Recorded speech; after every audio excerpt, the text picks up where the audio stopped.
Boa tarde a todos. A Coligação dos Policiais Civis do Estado do Rio de Janeiro, entidade mais antiga e mais representativa da classe policial civil, se sente muitíssimo honrado com a presença de todos, especialmente autoridades aqui presentes e palestrantes. Eu quero assinalar que nós estamos inaugurando, abrindo uma agenda de eventos deste centro de estudos, que de há muito tempo nós pretendíamos, queríamos fazer esse tipo de debate, ou seja, trazer temas de segurança pública que é muitíssimo presente em todas as cabeças do Rio de Janeiro e talvez do Brasil. Segurança pública é um tema sempre presente, sempre muito atuante. Eu quero convidar aqui a estar à mesa para, com esse primeiro momento, o deputado Bolsonaro, que é nosso amigo, sempre está com a polícia defendendo nossas pretensões, nossas justas ansiedades. Por favor, deputado. Queria também aqui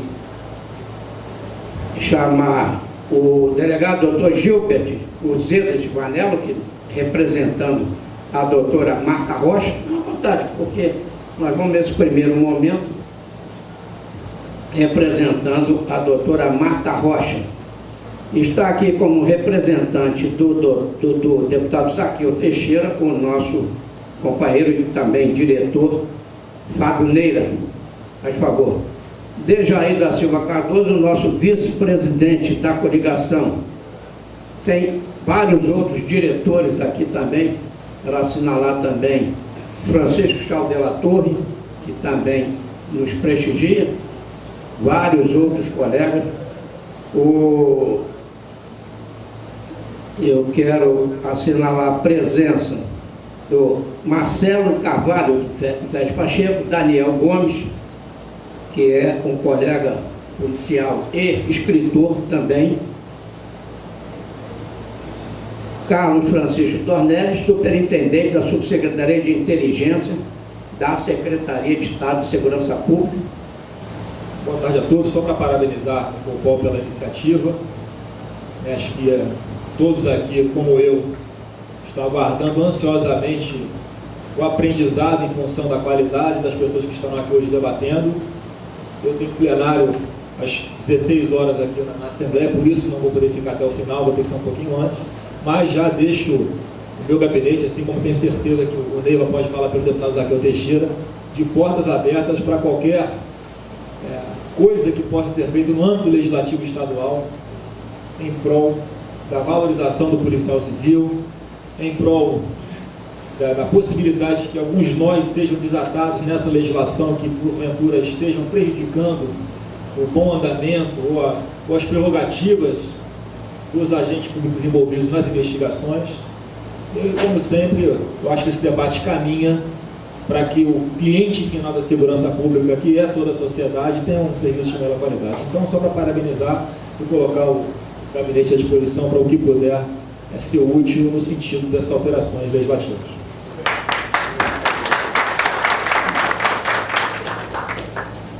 Antes de fazer uma saudação, eu venho aqui representando a doutora Marta Rocha, a chefia de polícia. Eu gostaria de fazer uma saudação a todos os presentes, agradecer a todos que vêm aqui engrandecer esse momento.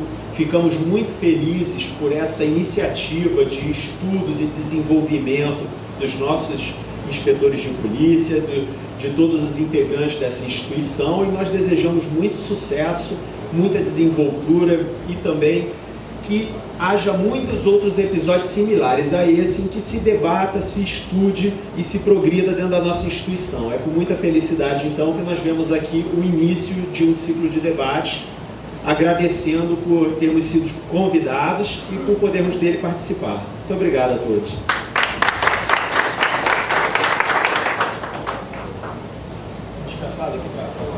Eu lamentavelmente, mas eu gostaria que então ocupassem a plateia para que nós então iniciássemos aqui, como faremos exatamente, o nosso debate. a nossa palestra. Eu quero convidar aqui o moderador, que é o Marco Aurélio Gonçalves Ferreira, que vai anunciar os palestrantes que tomarão assento à mesa. Boa tarde a todos, muito obrigado, agradeço aqui pelo convite, participar aqui dessa mesa, e realmente aqui temos que parabenizar aqui a coligação dos policiais civis aqui da cidade do Rio de Janeiro, tendo em vista possibilitar essa abertura, um diálogo, uma composição de mesa tão diversificada, né? E um tema tão importante mesmo, que é a questão da investigação criminal e inquérito policial. Bom, primeiramente, eu vou aqui me apresentar. Eu sou advogado criminalista, né? E também professor de Direito Penal e Processo Penal da Universidade Católica de Petrópolis, também professor do mestrado em Direito desta universidade e também pesquisador aí, atuante nesse tema. Tá? Bom, a gente já dá início aos trabalhos. Eu vou convidar aqui os membros aqui que vão compor a mesa. Primeiramente, queria chamar aqui Paula Vidal para compor a mesa.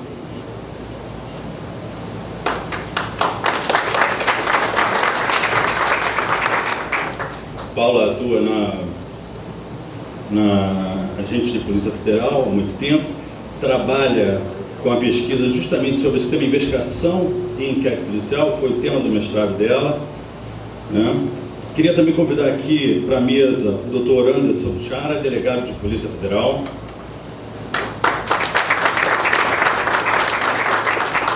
O Dr. Anderson também é delegado de polícia, atuando aí na Polícia Federal há mais de 10 anos. Queria convidar também para compor a mesa a doutora Joana Domingues Vargas. Doutora Joana, que é pesquisadora do Núcleo de Estudos de Cidadania, Conflito e Violência Urbana da UFRJ. Queria também convidar a participar da mesa o doutor Bruno dos Santos. Doutor Bruno, membro do Ministério Público aí há mais de 11 anos, professor da EMERG e atualmente mestrando em Direito pela Universidade Cândido Mendes. E também queria chamar à mesa aqui o professor Dr. Roberto Cante de Lima. Professor Roberto Cante de Lima, coordenador do curso de graduação em Segurança Pública da UF e também coordenador do INEAC, que é o Instituto de Estudos Comparados e Administração de Conflitos. Bom, primeiramente aqui, vale aqui avisar a todos que essa conferência aqui está sendo gravada e ficará disponível a todos no site do INEAC, no site do Instituto. O site é www.uf.br/INEAC. Tá? Quem quiser depois disponibiliza o endereço, mas também se colocar no Google INEAC, facilmente encontra o site do INEAC e o vídeo desse evento aqui vai estar disponível lá para todos. Bom, então daremos início aqui aos trabalhos sobre o tema investigação versus inquérito policial, a valorização profissional. Daremos início agora com a exposição da Paula Lima Vidal, que vai trabalhar justamente esse tema que foi específico do trabalho de pesquisa dela de mestrado. Pode continuar.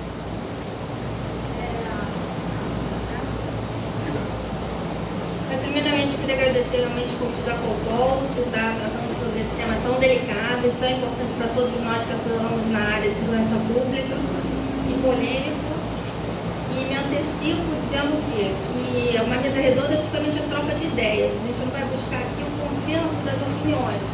A gente vai daí para ter ideias com pontos de vista diferentes e que esperamos que com isso realmente se valorize o trabalho do policial dos diversos cargos que nós hoje ocupamos nessas instituições e principalmente atendendo a população com serviço de segurança e de investigação de qualidade. Eu defendi minha dissertação de mestrado agora nesse meio de ano de 2012 e ela versou sobre esse tema O inquérito me atraiu o tema porque é um procedimento administrativo, o inquérito ainda não é processo, e como procedimento administrativo você tem vários outros, que seriam na parte tributária, na Receita Federal. Só que o inquérito tem um linguajar típico que é muito semelhante ao processo, mas ele ainda é uma etapa administrativa. Nessa minha pesquisa, eu tive a oportunidade de conversar e poder trazer para o meu trabalho o diálogo entre polícia, Ministério Público e juízes. Então, cada um falando o seu sentimento em relação à investigação e ao inquérito policial. Então, traduz, se você colocar no Google inquérito, ele vai traduzir inquérito como investigação, para o inglês. Se você colocar investigação, muitas vezes nos filmes, você vê traduzido para o português como inquérito. Mas é inquérito e investigação? Inquérito não deveria ser um procedimentalizar dessa investigação? Não é ele só uma narrativa da investigação? Ele não é o documento que traz os atos praticados durante a investigação, que dão visibilidade ao Ministério Público para ver a lisura desses atos, ao juiz para estar acompanhando seus cautelares? O inquérito não é um procedimento. Isso não é tão evidente, tanto não é que ele é traduzido erroneamente como se isso fosse parte da investigação. O inquérito ele é um procedimento escrito no qual ele permite esse acompanhamento da legalidade do trabalho policial. O instrumento poderia ser outro. O doutor Michel Missi, professor também da UFRJ, ele coloca o quê? Que você tem na Polícia Brasileira, como estrutura de polícia, ela é a única polícia que apresenta, ao término das suas investigações, um relatório de polícia no qual juridicamente orientado, no qual já em sede policial saem dali os crimes, as condutas individualizadas, os crimes tipificados, um detalhamento técnico-jurídico, uma refinação que em outras polícias você não percebe, porque o inquérito pela doutrina, ele é um instrumento informativo, ele é uma peça administrativa, ele ainda não é processo. Numa investigação, nós que somos investigadores, a gente sabe o quê? Que num primeiro momento você não tem clareza quem é quem ali, quem matou, quem apenas ajudou. Tudo é confuso naquele primeiro momento. No processo, não. No processo, o Estado já tem um acusado formal e que vai pesar aquela acusação, onde vão ter as garantias processuais pertinentes. Mas isso é uma outra etapa. Etapa essa em que o saber jurídico ele é eminente. Só se dialoga num tribunal o bacharel em direito. Só ele possui as formas adequadas para estar dialogando naquele juízo. O juiz, o membro do Ministério Público e o advogado. Mas é polícia-processo? É isso que eu coloquei no meu trabalho. E é isso que nós, como policiais, temos que perceber para, inclusive, valorizar o trabalho que nós fazemos. Porque se nós não temos clara diferença entre investigação e inquérito, nós não saberemos valorizar os diversos conhecimentos que são eminentes ao saber policial. Na hora que você faz uma segurança, na hora que você faz aquela primeira coleta informal de testemunhos no local do crime, aquele tiro policial que o policial passa a ter por ele fazer eminentemente um trabalho de rua. O trabalho policial não é um trabalho de gabinete.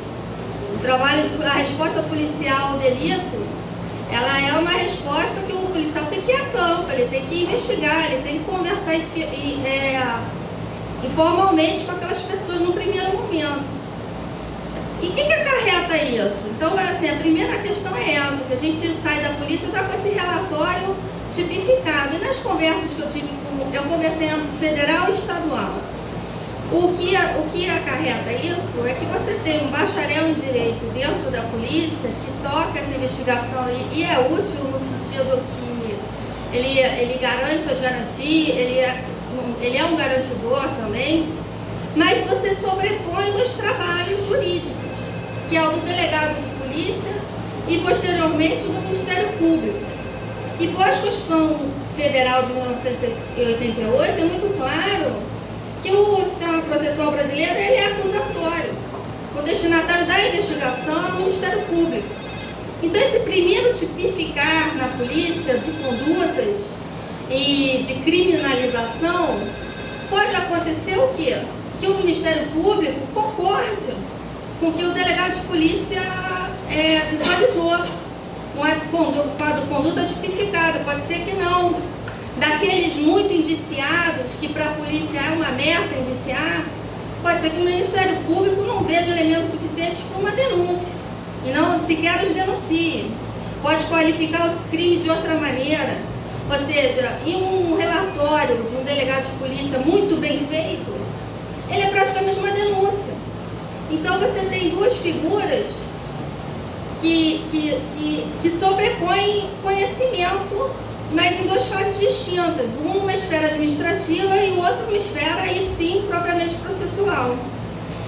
E a segunda consequência disso é que você acarreta com isso uma desvalorização dos outros saberes policiais. Que o saber policial ele é eminentemente multidisciplinar. A psicologia é importante na polícia, a biologia, as engenharias, as economias. O Ministério Público se mostrou carente do trabalho da polícia, justamente o trabalho que é de campo, que são os laudos, um laudo bem feito, uma análise, uma pré-análise, um material humano qualificado para fazer uma busca, uma apreensão, para fazer uma escuta, para selecionar documentos, até para dar cumprimento às cautelares. Essas pessoas têm que ser qualificadas, têm que ser treinadas. Então,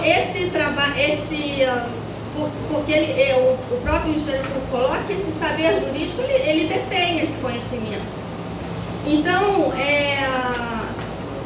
também com a Constituição de 88, você tem o quê? Que você entra agora na polícia, você já entra em duas carreiras distintas, as quais são incomunicáveis, que é a carreira do inspetor, agente de polícia, escrivão, e a dos delegados. E acaba que você perde uma carreira na polícia, porque um cargo está inacessível ao outro. Então, assim, em âmbito de Polícia Federal, você tem esse sobrepor do conhecimento jurídico, que é justamente nas chefias dos núcleos operacionais das delegacias. Você vê que o núcleo operacional é efetivamente quem investiga, são as equipes dos policiais que vão investigar e dar cumprimento às investigações. Acontece muitas vezes o quê? Que você vê essas chefias dadas a delegados recém-ingressos na casa, ou até mais novos, mas por quê? Porque talvez o conhecimento hierárquico do cargo, ele se sobrepõe ao conhecimento daqueles anos todos de polícia. Nos trabalhos que vocês têm de sociólogos também, se mostra o quê? Que a polícia é uma relação basicamente de confiança. Então, muitas vezes, o delegado que foi agente de polícia, ele se percebe o quê? Que ele tem mais entrada nesses núcleos operacionais, ou dependendo do perfil do delegado. Se não for, ele precisa sempre de um outro policial ali para fazer esse link com o restante dos agentes. E para que esses agentes trabalhem e produzam para ele. Outro ponto que se colocou é que a investigação policial, tanto em âmbito civil como, mas mais especificamente vou falar no âmbito federal, é que fica uma investigação de gabinete. Porque a polícia herdou, historicamente, a polícia não é assim por acaso, né? Nós todos somos parte de uma história. A polícia hoje, você tem a estrutura da polícia do jeito que ela é montada hoje, com escrivão, com cartório, porque um dia o delegado foi juiz. O delegado foi um juiz de paz, então ele herdou para a polícia, ele realmente no primeiro momento ele instruía. Depois ele passou, ele inclusive julgava alguns tipos de delitos. Aos poucos, essas funções lhe foram sendo retiradas e com a República isso passou o quê? Para a esfera do Poder Executivo. Mas essa figura e essa estrutura judiciária, ela restou ainda na polícia. Então você hoje tem em toda a polícia que você vai, você tem um cartório, um escrivão de polícia e uma autoridade policial. E hoje você tem muito que eles falam, a figura do escrivão de polícia na Polícia Federal, acaba que ela ficou uma figura mais próxima ao delegado de polícia do que efetivamente o núcleo dos agentes de polícia. E ele foi colocado pelo Ministério Público dessa maneira, esse termo não é meu, uma investigação de gabinete, que é oficiar para que os documentos cheguem a ele, oficiar para que as testemunhas venham em sede policial de prestar esclarecimento, enquanto diligências, sentir o local do crime, ver a ocorrência, ele não vai a campo. Essa investigação de gabinete, o Ministério Público coloca que ele poderia fazer. Igual como você tem outros órgãos, que a investigação não é privativa da polícia, você tem a CVM, o Banco Central, as próprias comissões parlamentares de inquérito, que podem coletar esse tipo de documento. Agora, o que eles não podem fazer? E aí está o nosso valor. Eles não têm a capilaridade que tem a polícia, eles não têm a rede de informações que nós detemos, eles não têm mão de obra qualificada para fazer uma acompanhamento de alvos, para fazer uma pré-análise. Agora, essa coleta ele tem. Outra distorção que você tem em termos policiais é justamente a cobrança e a aferição de metas do próprio delegado de polícia. As agendas do Ministério Público e da polícia, elas parecem não serem, elas não são congruentes. As metas medidas numa instituição na outra não são as mesmas. Por exemplo, um delegado é muito interessante o número de indiciamentos. Esses indiciamentos não necessariamente vão gerar denúncias. Então, pode ser que, por exemplo, um ônibus que esteja trazendo moamba de Foz do Iguaçu seja pego, todos são indiciados nesse ônibus. Mas quais elementos para denúncia? Pode ser que tenha, pode ser que não tenha. Mas em termos de número de indiciamentos, aquilo é medido para o delegado. Assim como o delegado e o escrivão são cobrados no instrumento inquérito, não na investigação. O delegado acaba que ele fica preso aqui, a remeter o inquérito no prazo certo para a justiça. Esse prazo nada tem a ver com decorrer, com tramitar das investigações. É prazo cartorário. O inquérito tem que estar corretamente rubricado, corretamente apensado. Essas são as cobranças do delegado e do escrivão de polícia. Com isso, o próprio escrivão de polícia, que é um policial, ele tem o trabalho dele muitas vezes subutilizado por esse tipo de cobrança cartorária. E também você tem o quê? Você tem duas polícias, que é a polícia judiciária, a polícia que investiga, e a polícia administrativa. A polícia administrativa não faz inquérito. Então, por exemplo, em âmbito federal você tem a DELESP, armamentos e químicos, e aí você também tem claramente o quê? Que às vezes aquela pessoa, o policial, não é tão valorizada. Essas chefias também são dadas a delegados de polícia. E essa incomunicabilidade dos cargos é um problema, porque hoje você tem o quê? Você não tem mais uma carreira na polícia. Você tem muitos delegados antigos que foram investigadores. É um saber diferenciado. Agora, hoje em dia, você tem o quê? Os salários dos delegados estão mais atraentes e tudo, e às vezes você atrai para o cargo bacharéis, mas que não querem fazer um trabalho eminentemente policial e acabam presos nessa investigação de gabinete. Então, fica aqui, foi algum dos elementos que eu trouxe na minha pesquisa e é o tema que eu vejo propício assim, para a abertura dessa mesa e para a gente estar discutindo.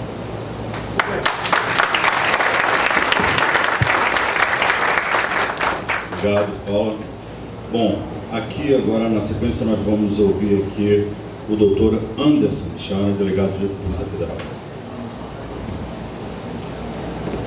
Oi, boa tarde a todos. Acho que a Paula já adiantou boa parte do que eu ia falar aqui, né? O doutor Bruno está dizendo aqui que acabou. Esse tema investigação versus inquérito é um tema que realmente atrai muita discussão, né? E pontos positivos e pontos negativos de ambos os lados, né? O inquérito hoje ele é visto como um fator que acaba atrapalhando as investigações. E aí a minha ideia era trazer assim, os pontos positivos e os pontos negativos do inquérito, diferença de inquérito e investigação, que foi justamente o tema da dissertação, né, da tese da Paula, e tentar mostrar um pouco assim, do que a gente pode fazer para melhorar o inquérito, que hoje que é o instrumento que a gente tem para trabalhar, né, o delegado formalizando e os investigadores efetivamente em campo para investigar. E tentar mostrar também que o inquérito é mais do que os autos do inquérito. Uma coisa são os autos do inquérito, outra coisa é o inquérito em si. Então, o que a Paula começou, mais ou menos como eu começaria, né? Que ela vai falando o que é investigação. Então, se você for traduzir do espanhol, investigação é pesquisa. Então, o que é uma investigação? Você vai ter uma atividade que vai fazer uma pesquisa, você vai atrás de alguma verdade. E no caso da investigação policial, ela tem um objeto próprio, que é o crime, e aí com esse objeto próprio, você vai tentar buscar o que? A autoria, o local, as circunstâncias daquele crime, né? Que são aquelas perguntas básicas. Quem, quando, onde, você vai buscar até o porquê disso, enfim. No caso, como a gente tem esse objeto próprio, ele em si, ele já constitui um limitador para a investigação. Por quê? Porque ele constitui um limitador? Porque vai ser sempre uma reprodução historiográfica. Você vai estar sempre atrás de um fato passado. Então isso aí já é um limite que você tem para a investigação. Tudo que é presente no inquérito é o que você está produzindo para documentar o passado. Então, os laudos periciais, por exemplo, uma entrevista de campo do investigador, uma prova que o escrivão vai juntar os autos, uma oitiva que o delegado faça. Esse é um limitador. Mas o inquérito ele tem um outro grande limitador, que apesar da lei não definir, e sabiamente não definir uma sequência de atos por inquérito, ele tem alguns limitadores jurídicos, como, por exemplo, a preservação da dignidade da pessoa humana. Então, se o investigador chegar à delegacia com uma prova obtida mediante tortura, por exemplo, o nosso modelo ele idealiza a figura do delegado como garante da prova. Então o delegado vai ter que ser o primeiro garante dessa prova, ele vai ter que ser o primeiro a não utilizar essa prova, tentar buscar essa prova de uma forma lícita. Então essas duas limitações são, a meu ver, as principais que uma investigação policial tem, mas obviamente há outras limitações. E aí a gente acaba entrando na questão do inquérito. Eu estava conversando com um procurador da República, que é um amigo pessoal meu, e a República Federativa do Brasil se obrigou, em âmbito internacional, a enviar 2 membros do Ministério Público para o Timor-Leste. E aí fez uma espécie de voluntariado e tal, e algumas pessoas se voluntariaram, ele foi um dos que se voluntariaram, e ele efetivamente foi para o Timor-Leste. E aí o modelo de lá, a polícia investiga e não tem um controle disso. Ele tava, como eu ia fazer essa palestra aqui, até levei o tema a ele, ele falou, olha, o negócio é o seguinte, se você tem um prédio, um fluxo de pessoas muito grande, e aí essas pessoas entram e saem desse prédio, você vai ter que fazer uma opção entre segurança e eficiência. Se você quiser deixar todo mundo entrar, vai fluir muito bem. Agora você pode botar um detector de metais, e esse fluxo vai ficar mais complicado. Em contrapartida, vai ser mais seguro. Vai ser mais difícil alguém entrar armado, alguém entrar com uma bomba. O inquérito ele acaba funcionando para a investigação mais ou menos nesse sentido. Ele tem um peso para a investigação. Seria muito mais fácil se eu pudesse investigar e não formalizar em lugar nenhum.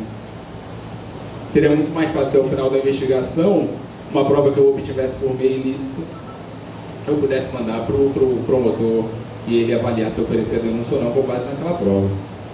Mas o inquérito ele tem justamente esse viés de segurança. Ao contrário do que muitas pessoas argumentam, pelo menos esse é o meu entendimento, o inquérito ele não é um instrumento obscuro para a pessoa ser investigada e não saber. Não. Primeiro, essa questão de muitas vezes o investigado não saber, ou pelo menos não saber até então que ele está sendo investigado, é justamente pela natureza do objeto da investigação. Estou fazendo uma investigação para um mestrado, não tem problema nenhum que saibam que eu estou fazendo essa investigação. Mas se eu quero saber se uma pessoa tem depósito irregular no exterior, se ela souber, muitas vezes ela pode subir com esse dinheiro lá no exterior. Então o inquérito ele não tem um método legal, mas ele tem um método de demonstração que é obrigatório. Então, e aí entram os sujeitos da investigação, né? O escrivão ele vai ter que ter um cuidado com a prova, ele vai formalizar a entrada dessa prova nos autos, isso tudo está previsto legalmente. O agente, quando ele vai fazer um relatório de escuta telefônica, tem um modelo próprio, ele tem que ter sido designado, ele vai ter que ser um dos autorizados judicialmente a terem acesso àquela conversa telefônica. E aí esses sujeitos da investigação, eles vão agir dentro da busca dessa verdade, que é a verdade que é conhecer a autoria do crime, as circunstâncias em que ele ocorreram. E essa verdade ela acaba condicionando a validade das provas, mas é recíproca também.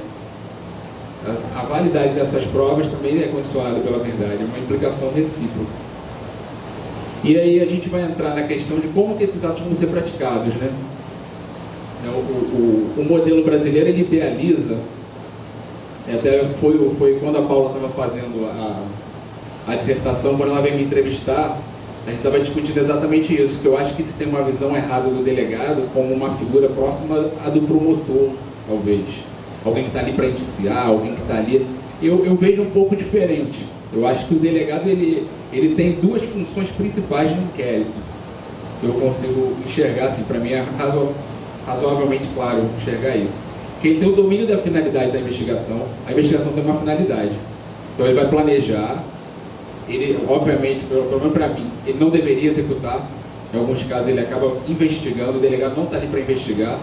Ele está ali para receber o resultado da investigação, analisar, discutir uma diretriz com aquilo, com quem investiga e talvez direcionar aquela investigação, deixar ela se perder. E a outra função do delegado é o controle da legalidade. Aí vamos entrar de novo em normas internacionais, né? O Pacto de São José, ele fala que, por exemplo, no flagrante, quem vai participar do flagrante é o juiz ou a autoridade que aquele Estado equiparar a juiz.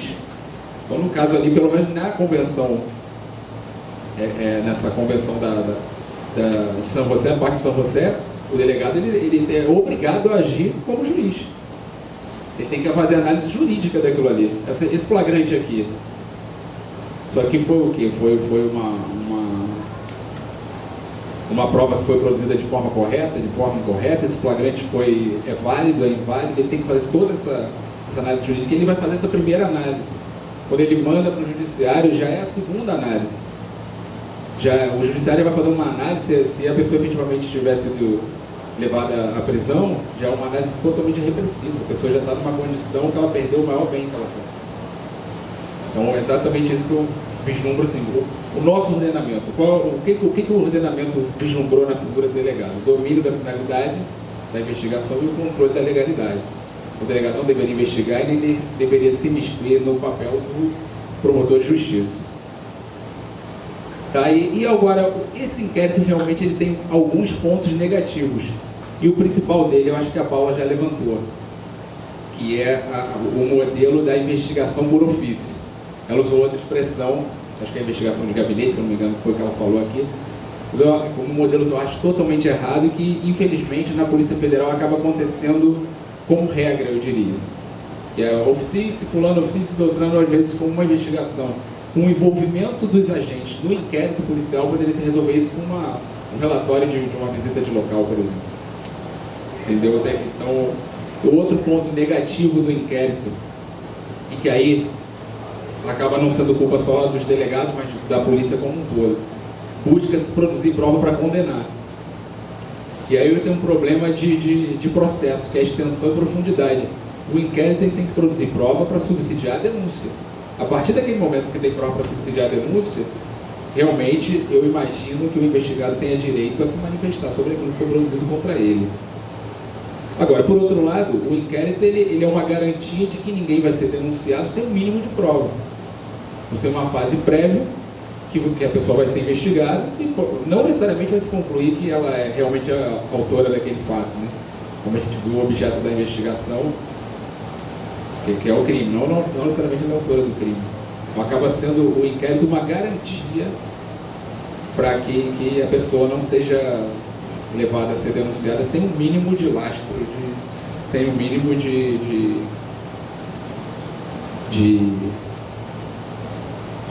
prova contra ela, né? Prova de que, em tese, ela foi a autora daquilo. Então, o que acontece? Nessa investigação tem o planejamento, tem a execução até a fase final, que é o relatório. O planejamento pode ser errado? Pode. O delegado pode planejar errado, vai analisar aquilo ali de um jeito. E aí, como a gente falou aí da Lei 7492, do depósito irregular. Se não houver o mínimo de conhecimento sobre como esse crime ocorre, a investigação pode caminhar para um lado ruim. Esse problema também pode ser na execução. Então, o investigador não tem os instrumentos próprios para investigar, ou a delegacia não dispõe dos recursos humanos, dos recursos materiais mínimos para poder investigar. E não necessariamente esses fatores de insucesso da investigação estão relacionados ao inquérito. Eu acho que em linhas gerais era isso que eu queria mostrar, assim, que o tema inquérito versus investigação, eu poderia falar aqui até depois de amanhã, mas em linhas gerais era para tentar mostrar que são duas coisas diferentes, mas que se implicam reciprocamente.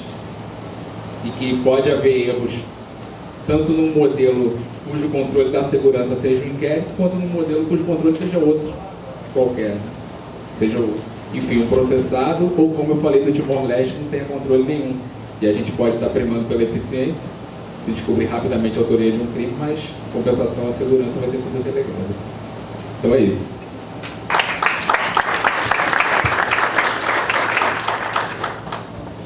Obrigado, doutor Anderson. Agora eu passo a palavra à doutora Joana Domingos Vargas para tecer seus comentários. Está funcionando, sim. Boa tarde a todos. Quero agradecer a Paula Vidal pelo convite e parabenizar a iniciativa da COPOL. Em 2009, Marcos Vinícius Wink, que era então presidente da Federação Nacional de Policiais Federais, da FENAPEF, procurou o professor Michel Mis, coordenador do Núcleo de Estudos da Cidadania, do Conflito e da Violência Urbana, NECVU. Ele queria que se iniciasse um levantamento sobre o inquérito policial no Brasil de modo independente. Uma vez decidido o projeto e a sua independência frente às posições sustentadas pela FENAPEF, que é crítica em relação ao Instituto do Inquérito Policial, Michel Mis convidou colegas de outras universidades para que ele fosse desenvolvido os trabalhos. O universo da pesquisa foi a Polícia Judiciária de 4 estados e também do Distrito Federal. Foram selecionadas especialmente as capitais desses estados: Rio de Janeiro, Belo Horizonte, Recife, Brasília e Porto Alegre. Eu fui coordenadora do trabalho em Minas Gerais, na época eu era professora da UFMG, ficou sob a minha responsabilidade a investigação feita em Belo Horizonte. Durante o desenvolvimento do projeto, não se buscou uma perspectiva comparativa sistemática entre os estados, mas elementos de comparação foram indicados e selecionados. Decidimos também acrescentar ao nosso universo pesquisa em 2 países com tradição jurídica comum à nossa, a Argentina e a França, assim como uma incursão sobre o sistema processual adotado na Espanha na etapa preliminar de investigação. Os resultados deste trabalho foram publicados no livro Inquérito Policial no Brasil, uma pesquisa empírica, em 2010. Eu aproveito aqui para presentear a biblioteca do COPOL com o livro que eu trouxe.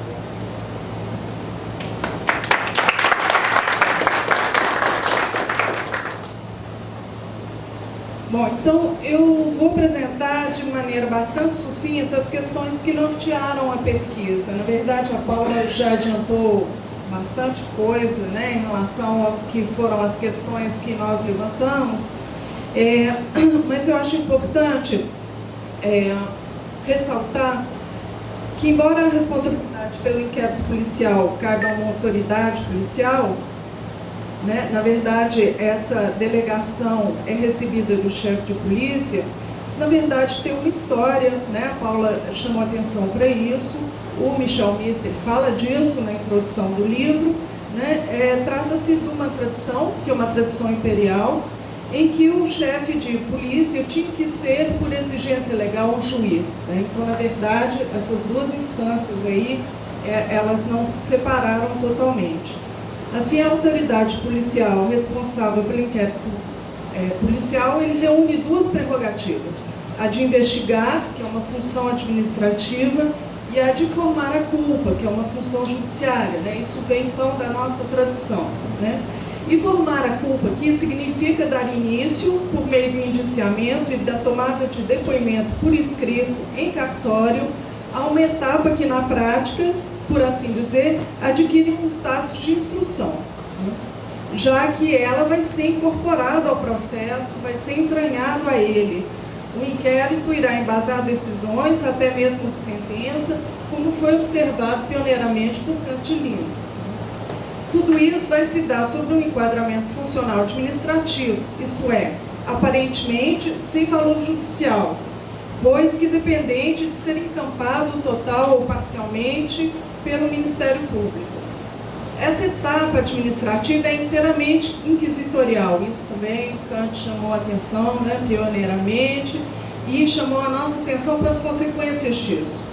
E como dela não participa o contraditório, nem a produção de provas e tomadas de depoimentos que interessem à defesa, pode-se dizer que o inquérito policial, nessa forma, ele acaba sendo o único no mundo, né? Pois ele vai reunir o Estatuto da Neutralidade da Investigação Policial com a potencial atribuição de formação da culpa, né? Então, esse foi um ponto que foi enfatizado no trabalho.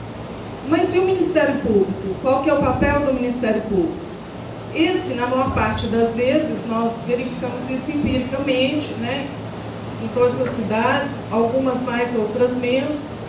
Ele acaba ficando na posição de apenas encampar o inquérito ou reenviá-lo ao delegado, porque este pediu mais prazo para concluir a investigação ou por considerar que as provas são insuficientes, dando-lhe novos prazos.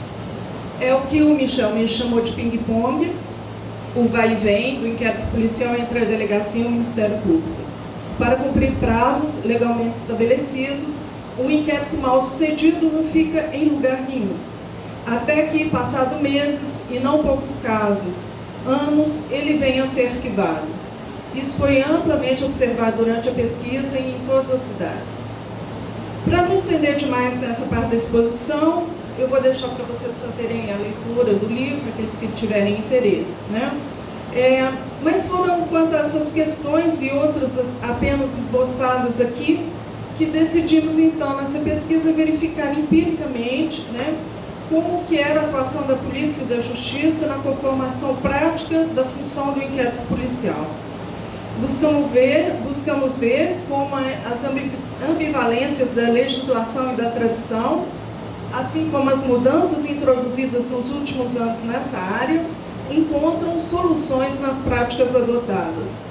Muitas dessas mudanças, mais recentemente, foram orientadas por gestão de resultados. Procuramos ver o quanto essas mudanças atravessam a fronteira de uma legalidade já por si considerada antiquada, inquisitorial, quando não autoritária, em direção a uma ilegalidade prática, sob a forma de uma lógica em uso justificada pela eficiência. Encontramos realidades diferentes em cada estado e em cada capital pesquisada. Variações sobre o mesmo tema, é certo, mas com cores e sonoridades da sensibilidade jurídica local. O tema comum, porém, é uma tradição que faz do inquérito policial a peça-chave que abre quando fecha as portas do processo de incriminação no Brasil. Dentre os resultados, e sem entrar na variedade e nas especificidades do inquérito policial encontradas em cada cidade, podemos listar alguns mais gerais. Em primeiro lugar, constatou-se em todas as capitais estudadas um volume muito elevado de ocorrências criminais, especialmente se relacionado ao efetivo de investigadores e autoridades policiais incumbidos de dar-lhe tratamento. Essa constatação é agravada pela desconexão prática do trabalho investigativo com a rotina de policiamento preventivo das polícias militares, também observada em todas as áreas pesquisadas. No caso do homicídio doloso, especialmente, o problema é agravado pelo fato de que a preservação do local do crime nem é sempre feita pela polícia militar, a primeira a chegar, e nem essa é treinada para iniciar ou lhe é permitida realizar investigações iniciais decisivas nesse e outros tipos de crime.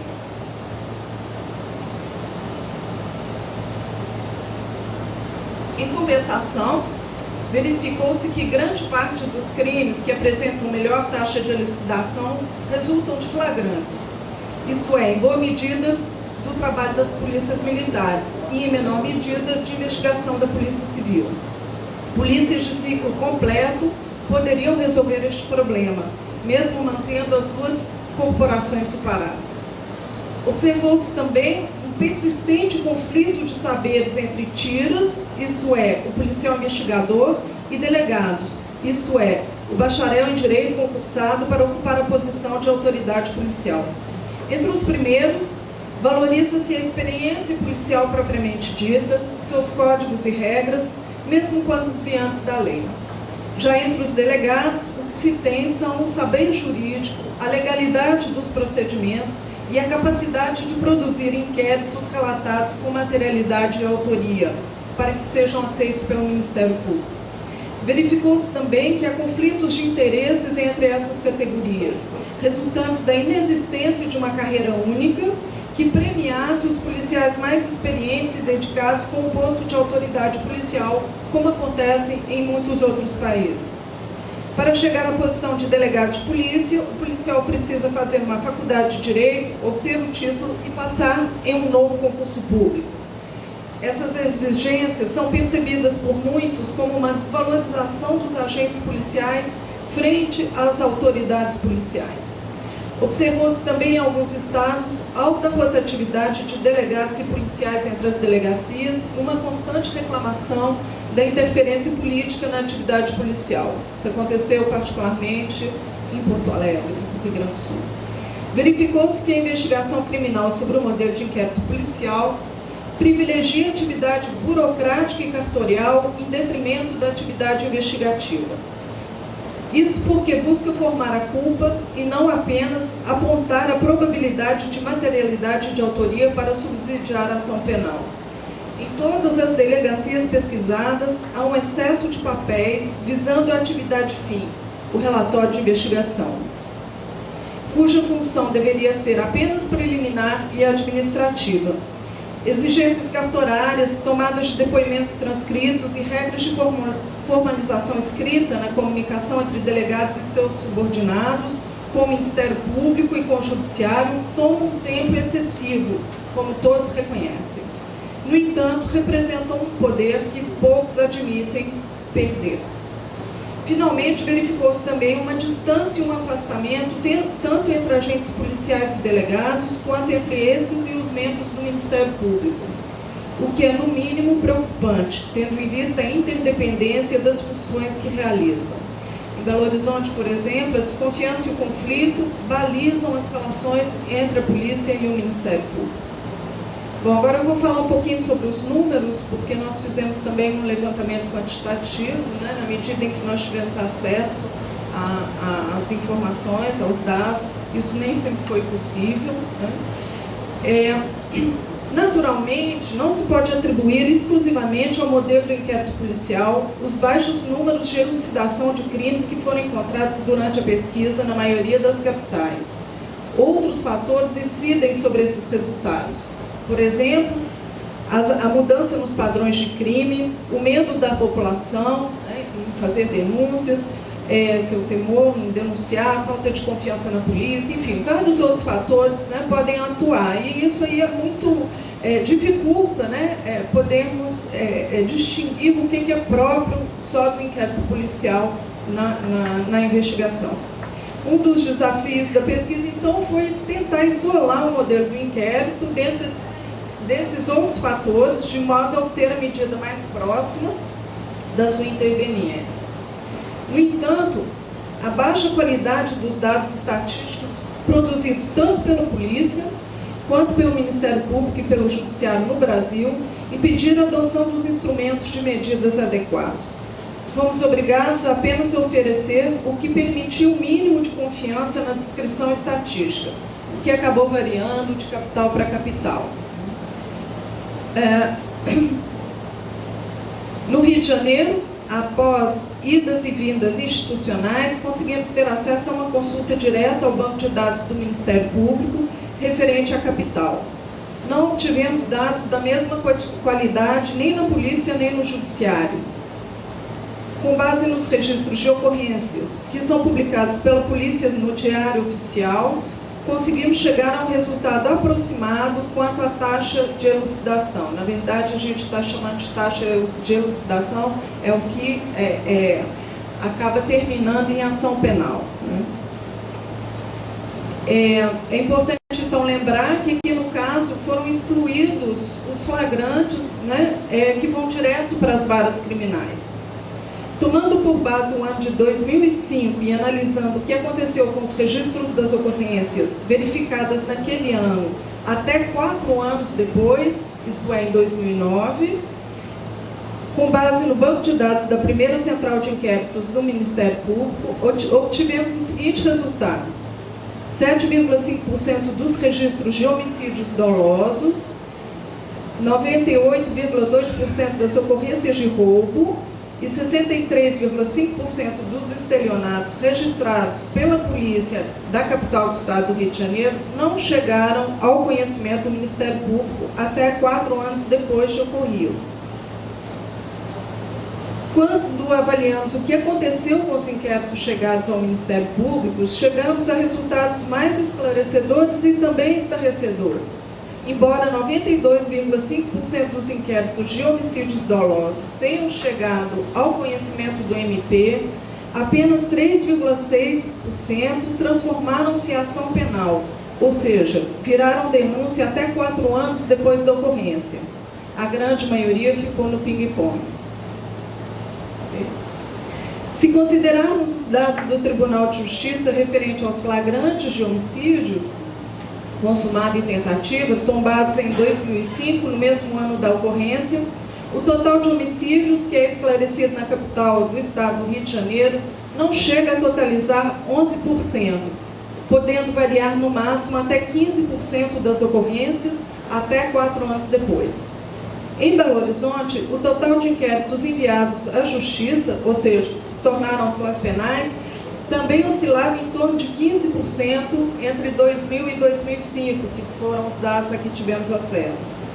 Em Porto Alegre, verificou-se que cerca de 75% dos inquéritos por homicídio doloso não haviam ainda sido remetidos à Justiça 1 ano depois da ocorrência.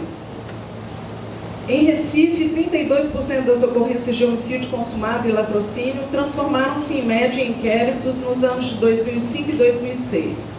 Em média, cerca de 20% desses crimes foram denunciados no mesmo período.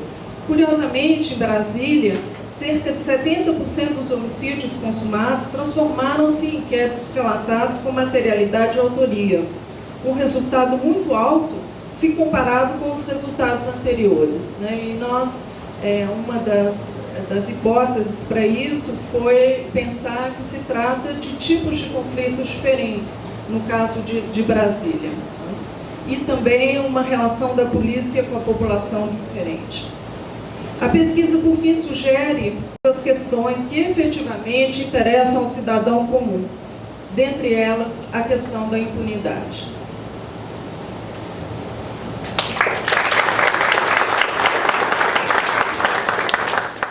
Agora vamos ouvir aí a palavra do Dr. Bruno dos Santos, promotor de justiça.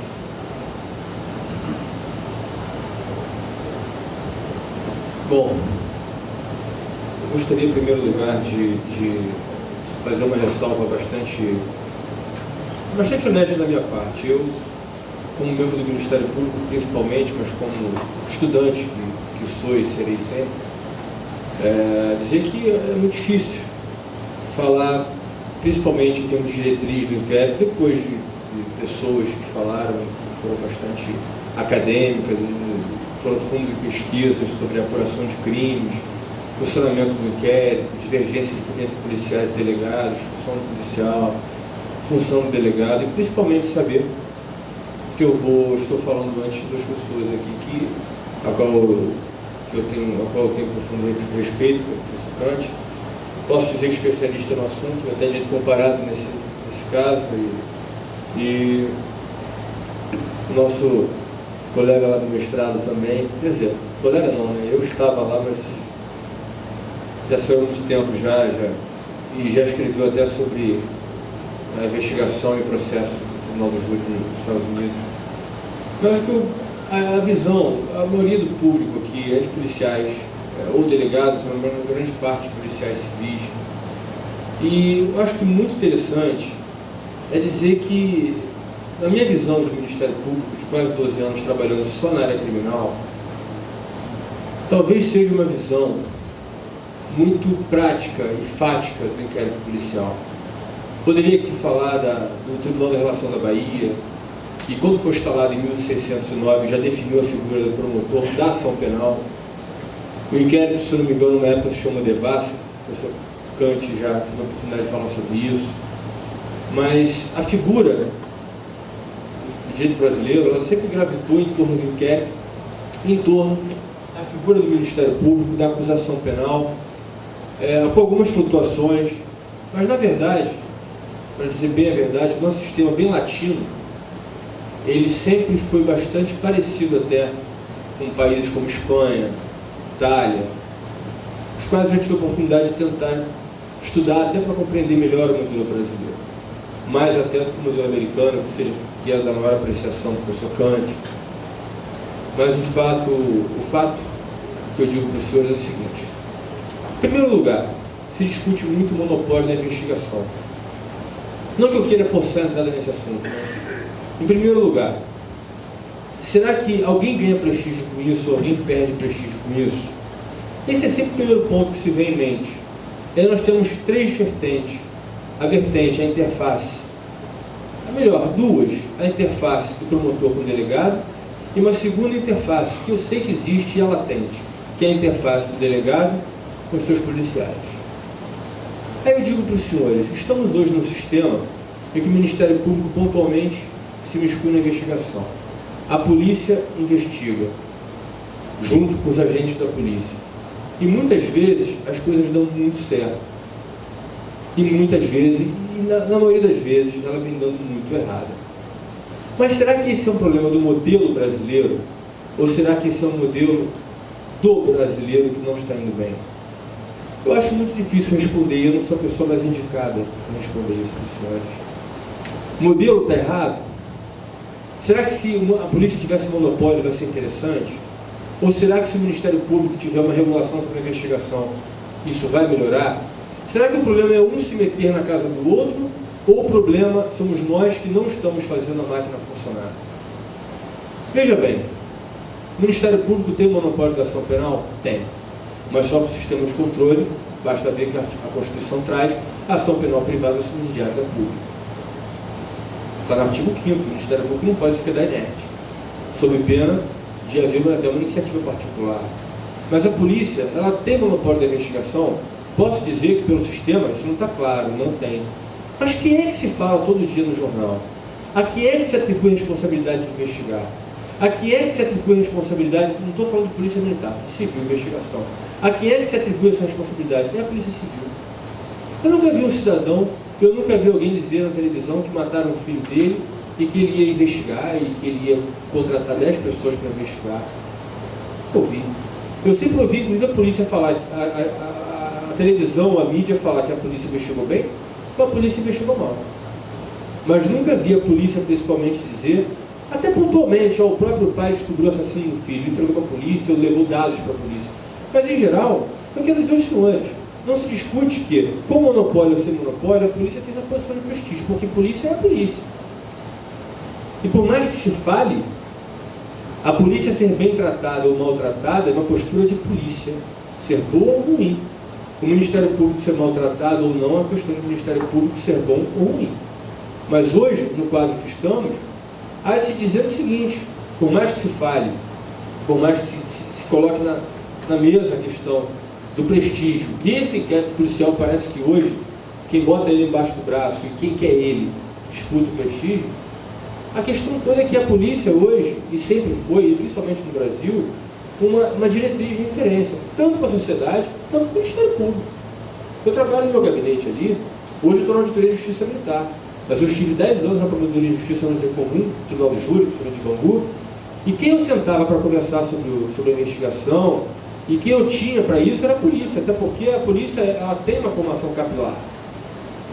Se esse método está certo ou errado, eu prefiro nem dizer se o inquérito policial hoje ele funciona bem ou mal, no formato, veja bem, jurídico dele, se deveria ser como nos Estados Unidos, que nós não temos a figura do inquérito, propriamente dizendo, ou de outros países, ou se o inquérito está falido ou não, porque não posso me excluir, não posso falar sobre algo que eu acho que tem pessoas muito mais capacitadas do que eu.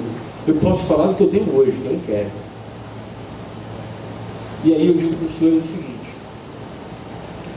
a polícia hoje disputa o monopólio da investigação. E isso daí está bastante controvertido, principalmente nos tribunais superiores, que até tenderam agora a reconhecer o poder investigador do Ministério Público. Tudo bem. E a polícia decaiu por conta disso?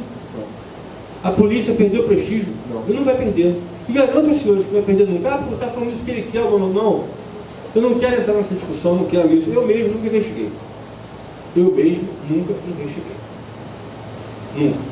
Eu nunca fui um local de crime. Embora muitas vezes já até tive algum contato material com prova, mas não o contato que os senhores têm. Então, o que eu digo do inquérito?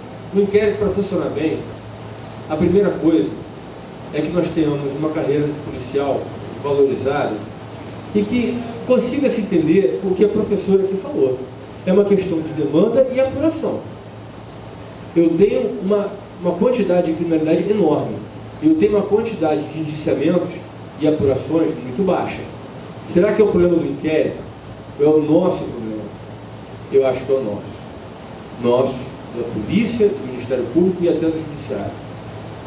Basta ver o seguinte: existe um princípio, que é o princípio da confiança, que se fala muito no direito penal, o princípio da confiança, dos crimes culposos, mas eu vou usar o princípio da confiança para outro tipo de questão e para usar uma linguagem mais direta para os senhores que são policiais. Nós trabalhamos com esse princípio todos os dias. Todos os dias. Porque, e eu serei breve, e vou dizer até qual é o recado que eu quero passar. O policial relata o inquérito e manda para o delegado. Ou então o policial chega a fundo nas provas e manda para o delegado. Muitas vezes o delegado pode não estar interessado em chegar em quem foi. Muitas vezes o delegado pode ter sido corrompido. Muitas vezes o delegado pode ter recebido um pedido político. Aí o próprio inspetor fala assim: porra, tudo na mão, a carroça não anda. Aí ele manda para o promotor. E por que o promotor às vezes nem leu, manda de volta, ou então de repente não tem interesse político de mandar embora? Ou está corrompido, não sei. E quantas vezes eu já ouvi, e ouvi no elevador do Menezes Corte, deve ser um policial, dizendo para mim: porra, não mandamos um inquérito 3 vezes para o MP, um troço volta, um negócio ridículo. Será que ele não está certo? Será que não foi falta de leitura, não foi falta de atenção? Será que esses carinhos, esse ping-pong aí, será que não é uma falta de doutrina nossa, de um melhor treinamento? Em primeiro lugar, será que nós não estamos trabalhando todos mal e as pessoas morrem todos os dias? Meu pai foi assaltado 3 vezes, ficou na mala do carro 2 horas. Eu fiz o RO e fui para casa, o seguro pagou o carro dele. Quem foi? Eu não sei, vocês sabem? Não sei. Houve investigação? Não. E aí? Essa que é a grande questão. Então nós temos a falta da investigação por uma questão da máquina está indo mal e funcionando, não está indo bem, e até agora não tomou uma pancada, e a máquina está envolvendo o Ministério Público também. Eu estou me colocando de fora disso. Não é essa a questão. A questão toda é que os senhores têm hoje o monopólio de investigar? Não, estou brigando por ele. Vamos botar a carreira dos delegados. E a quem se atribui o poder investigatório e a principal função para isso? É o delegado. E olha, digo para vocês, eu não quero saber nem o que vai acontecer com o STF, ou o que vai acontecer com a emenda constitucional. O fato é assim, vai continuar sendo assim. Ainda que a questão vá para o lado A ou para o lado B, vai continuar sendo assim. Porque de polícia não tem como o país viver. Sem acusação penal também, sem julgamento criminal, esse sistema funciona em todos os países. Bem ou mal. E aqui, eu acredito que não esteja funcionando muito bem, envolvendo todos os setores. Então, por exemplo, o Daniel está aqui, já participou várias vezes de investigações na qual eu atuei, e é muito complicado. Às vezes chegar um inquérito para mim, e aí eu faço uma promoção, remetendo ele de volta para a DP. Eu não uso o termo baixa, aprendi a não usar e remeto, volto para a DP e elenco. E muitas vezes eu ouvia dos policiais dizendo, doutor, arquivo isso daí, não vamos partir porque é novo, porque isso aí já é sucata, está para trás. E aí as coisas ficam velhas muito rápido.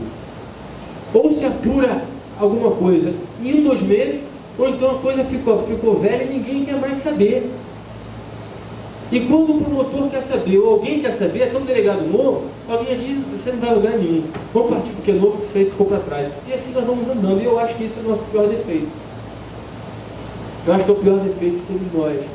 Então, o que está acontecendo com a investigação? Primeiro, é uma questão de estruturar o sistema para funcionar. Depois é uma questão de confiança. Vamos dizer assim, mas a confiança, então, que tem policiais, então, que tem inquérito na mão, é muito poder. Deixa eu dizer uma coisa, vou falar uma coisa para os senhores aqui, eu fico muito à vontade para dizer isso, porque, por exemplo, o Tchau está aqui, foi colega meu na UFRJ, nós estudamos lá, vou fazer uma matéria à noite com ele, e eu lembro muito bem do Tchau lá levantando, gritando, o Tchau lá não era fácil, acho que até hoje não é. É uma pessoa que eu admiro muito pela postura. Não, mas sim. Eu acho que no momento que você perde o poder de se defrontar com as coisas, você se conforma com tudo, aí acabou. Aí você faz o seguinte, você vai para casa e encerra o assunto. Eu acho que o poder de indignação é o que faz eu estar aqui hoje, os senhores estarem aqui hoje. Quantos policiais existem? Quantos estão aqui? Quantas pessoas estão aqui? Não é. Então o que eu digo é o seguinte, você pega um inquérito e conversa com o delegado. Eu estou sentado com o doutor aqui, ou com o doutor está ali sentado, e digo para o doutor, olha só, isso aqui é questão de milícia, envolve isso, envolve aquilo. E aí, vamos ver, tá bom, então vamos ouvir fulano, vamos ouvir ciclano. Aí isso volta para a DP. Chega na DP, um policial já pega o telefone, já liga para o cara que está sendo investigado e passa o serviço todo, e aí você tem um inimigo interno. E aí? Mas que absurdo falar isso. Não, isso acontece. Como acontece no Judiciário, como acontece no Ministério Público, como acontece na instância. Então, a primeira coisa que eu acho que nós precisamos ter no inquérito é uma diretriz honesta com a impessoalidade. Porque honesta e impessoal. Porque como o doutor delegado estava dizendo aqui, eu concordo com ele nisso, na verdade o funcionário público ele é impessoal. Eu sou impessoal para trabalhar. Eu não conheço quem matou, eu não conheço quem roubou, eu não conheço quem foi assaltado, não conheço quem morreu muitas vezes. Posso conhecer um parente ou outro, entendeu? Então não conhecendo. Não me interessa qualquer pessoa presa. Me interessa o culpado preso. Ninguém vai me convencer que eu sou tão mal a esse ponto. Nem o delegado. Então, quando o doutor falou isso aqui, eu acho até nesse ponto que é chovendo molhado. Por quê? Porque o detetive tem que ser impessoal. O inspetor também tem que ser impessoal. Todos nós temos que ser impessoais nessa cadeia pública, porque a nós não pode interessar desde do PM na rua, que é nesse prendendo flagrante, até o escrivão, que lavrou flagrante com o delegado presidindo, até o inspetor. A todos nós cabe a impessoalidade. Não interessa qualquer culpado preso, interessa o culpado, aquele que o inquérito, em tese, apontou. Se o inquérito é eficaz, é outra história. O professor Kant aqui. Mas a questão toda é que interessa. Então, ser impessoal, nós temos que ser. Eu tenho que ser impessoal no meu trabalho, não posso perseguir ninguém. Né? Essa é a primeira questão. Então, na verdade, quando se investiga algum crime, o primeiro compromisso é o compromisso com a verdade. Esse é o primeiro compromisso. É o compromisso com o policial, quando está investigando, ele tem um compromisso com a verdade.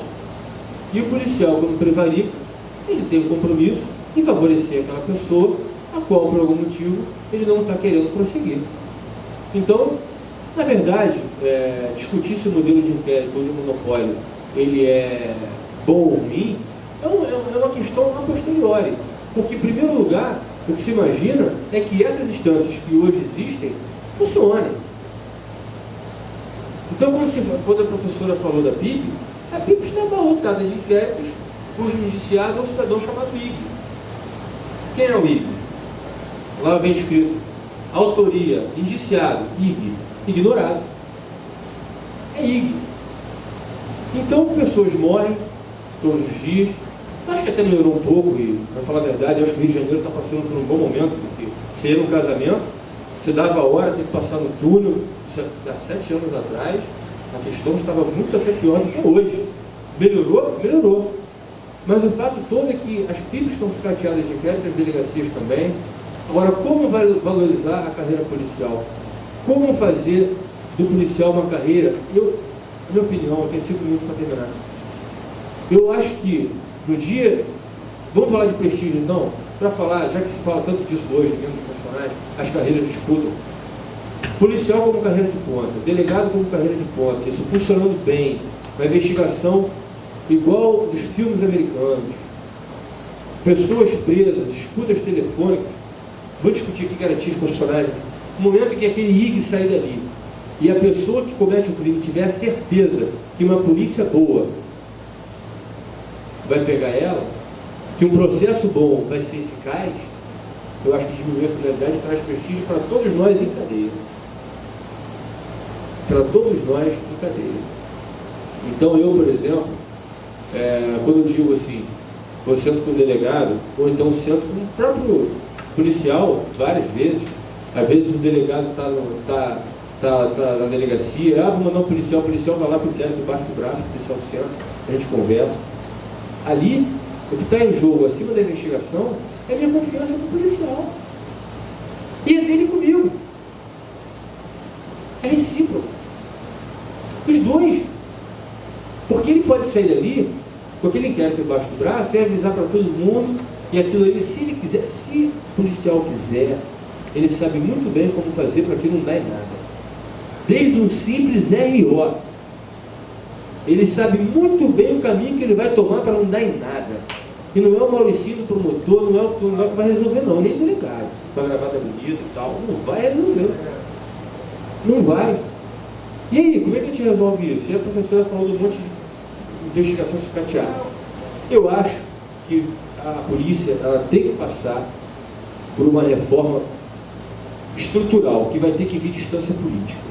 Muito grande, no sentido da valorização do trabalho policial, no sentido de salário, lógico, sem dúvida nenhuma.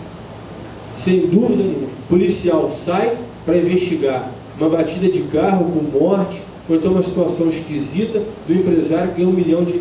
Olha só, até quem ganha 30 mil, 50 mil vai ser corrompido, tudo bem. Mas eu acho que a polícia hoje, do jeito que está, ela dá a chance para que tudo aconteça e se faça um balcão de negócio, muitas vezes. Se isso acontece com cargos mais elevados, com maiores salários, e aqui eu não estou nem falando da Polícia Federal, que tem outro tipo de tratamento remuneratório. Então, na verdade, eu, pessoalmente, digo para vocês que já tive algumas decepções com a polícia. E a polícia deve ter tido comigo também. Até ideológico.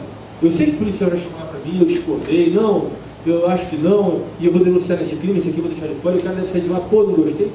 Beleza, mas eu fiz de boa fé. E digo para vocês que em quase 12 anos de trabalho, a não ser as vezes que eu fui enganado e não soube, daí eu não sei quantas foram, eu digo que eu tive uma experiência muito boa de trabalhar com a polícia, como um todo, delegado de polícia, mas muito boa.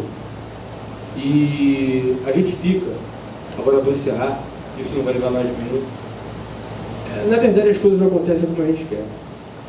Em 92, no ano que morreu a Daniela Pérez, a minha prima foi assassinada dentro da escola por um rapaz que queria namorar ela não queria, e o rapaz matou ela. E aí, o rapaz matou ela dentro do colégio. E foi feito até um Globo Repórter na época, porque ela morreu no mesmo mês da Daniela Pérez, a minha tia foi lá para a televisão, chorou também e tal. Na época, um delegado ajudou muita gente a achar essa pessoa. um delegado que morreu num acidente no Alto da Boa Vista, cabelo branquinho, lisinho, Leonilson. Ele morava na Vila da Penha. Meu tio era coronel da PM, ele era da Secretaria de Segurança e correu muito atrás, mas a verdade foi que esse delegado é que conseguiu achar esse rapaz onde ele estava, porque ele fugiu, e ajudou muita gente. Depois de um trabalho muito intenso, eu lembro que ele relatou o inquérito e mandou para o Tribunal de Júri da Capital. E o promotor denunciou, na época, o rapaz por homicídio simples. Por homicídio simples. E na época foi uma coisa assim, porque o pessoal contrata advogado, não podia, porque a denúncia estava feita, foi recebida, mas vão aditar a denúncia. O assistente não pode aditar a denúncia. E a gente se decepciona. Mas foi a postura ideológica do promotor, matou por amor, então homicídio simples. Então, quando a gente se depara com problemas ideológicos a gente supera. A gente até supera. Agora, quando nós nos deparamos com uma ineficiência, tanto de vocês para mim, quanto de mim para vocês, isso é tristeza. Porque a ineficiência para a má-fé é um ponto. Então, eu quero dizer para encerrar o seguinte, que eu como cidadão, não é como promotor de justiça, mas como cidadão, eu acredito na polícia. Há por duas questões. Acredito porque eu gosto da polícia. E acredito que eu preciso da polícia e só tem a polícia. E isso porque o monopólio hoje nem existe nenhum. Mas eu só tenho a polícia. Praticamente é isso que tem. Então, espero que nós rumemos, aqui tinha um deputado estadual que estava aqui, mas eu acho que o federal seria a instância própria, temos de mudar a legislação processual penal, mas eu acho que essa mudança política vai ter que vir. E o país está avançando. Quer vocês queiram ou não, quer alguém não queira ou não, o país está mudando. E nós vamos chegar lá. E eu acho que o próximo tapa quem vai levar somos nós todos. E eu acho que nós vamos partir para uma nova era de polícia, de Ministério Público, que pode ser que funcione bem. Porque como está, realmente, a gente não pode se enganar. Existem pontos muito bons, mas no geral ainda não está tão bom. Muito obrigado, desculpa.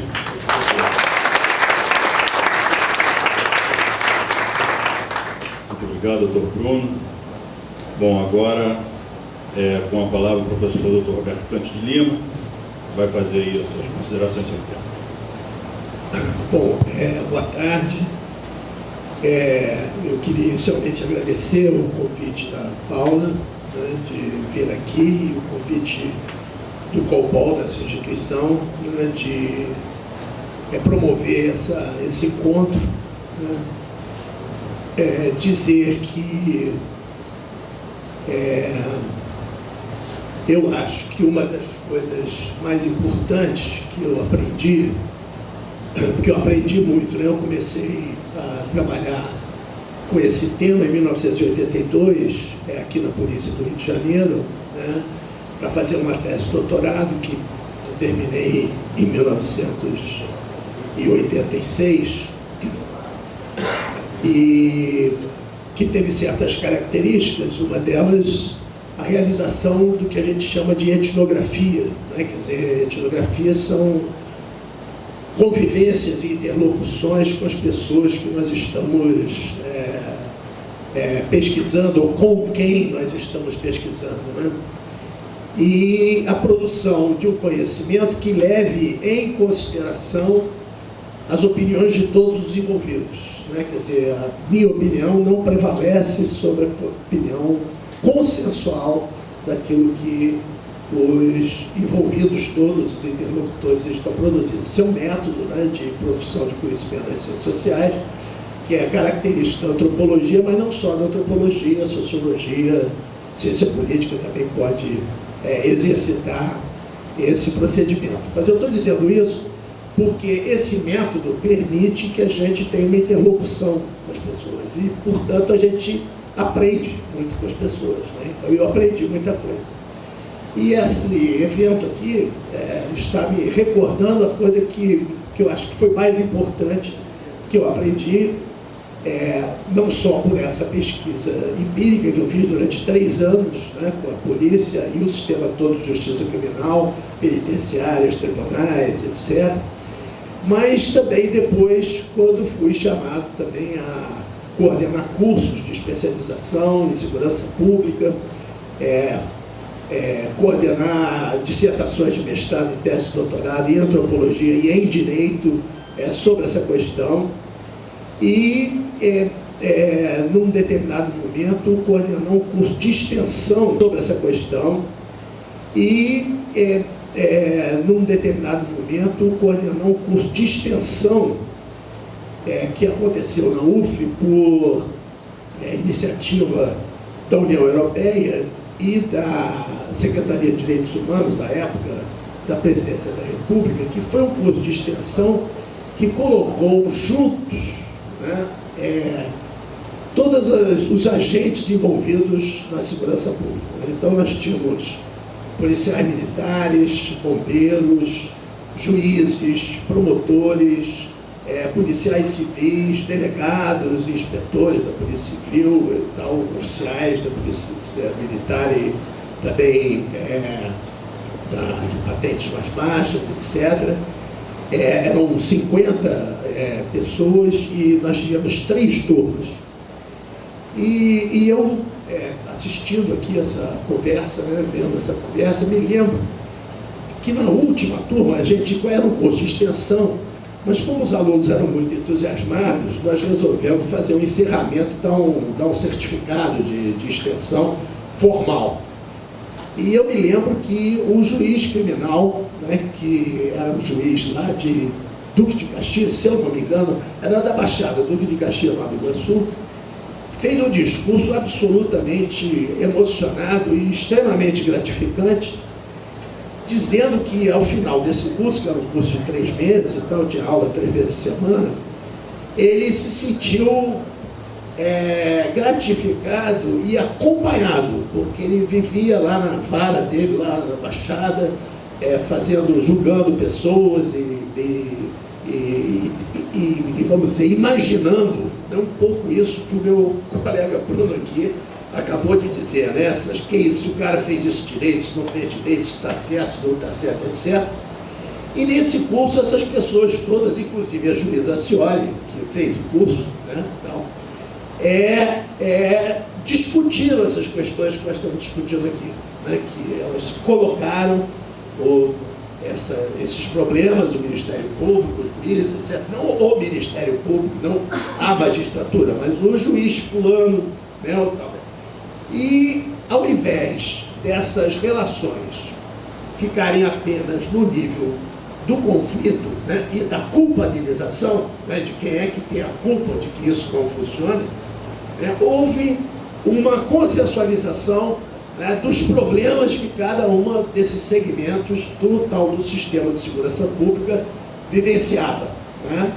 E essa vivência foi uma vivência institucional, quer dizer, ela não foi pessoalizada, não foi personalizada, porque todo mundo sabe que promotores são amigos de delegados, que são amigos de juízes, que são amigos de não sei o quê, pessoalmente, particularizadamente. Mas ali era um ambiente institucional, acadêmico, né, onde havia um professor que, vamos dizer, coordenava os trabalhos e os alunos participavam. Então foi uma experiência importantíssima que, infelizmente, não foi para frente, quer dizer, não houve mais cursos relativos a isso. Foi um sucesso o curso, nós levamos uns 2 anos depois do curso, as pessoas ligando lá para o UFEC para perguntar se ia ter outro curso, etc, etc. Mas houve um pequeno problema, porque essa experiência foi feita no Rio e em São Paulo. O São Paulo não funcionou, por razões lá dos paulistas e tal, problemas provavelmente de origem político-partidária. E no Rio funcionou, mas aí como não funcionou em São Paulo, e São Paulo estava controlando esses recursos, mas era só o lado de fazer uma outra experiência, esse curso não repetiu. Então eu, com essa introdução, que não é bem uma introdução, né, que eu já estou no meio da minha fala, mas eu quero dizer que o mais importante aqui é esse diálogo, né, esse diálogo que se estabeleça entre essas diferentes instituições que compõem o que a gente, e aí é uma observação de caráter comparativo, né, o que em outros sistemas estrangeiros se chama de justiça, sistema de justiça criminal e segurança pública, né? Ou simplesmente sistema de justiça criminal.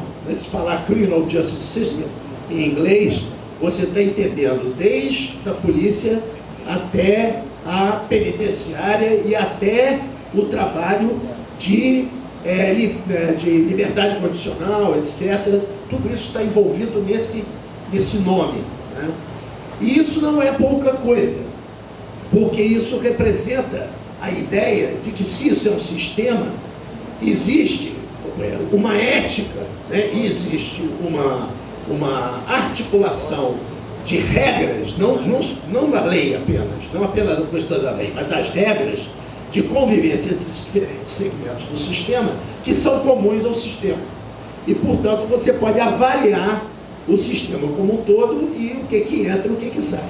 Eu acho que aqui no Brasil, a grande questão é a segmentação que existe entre o que se chama de sistema de segurança pública e o sistema de justiça criminal, né?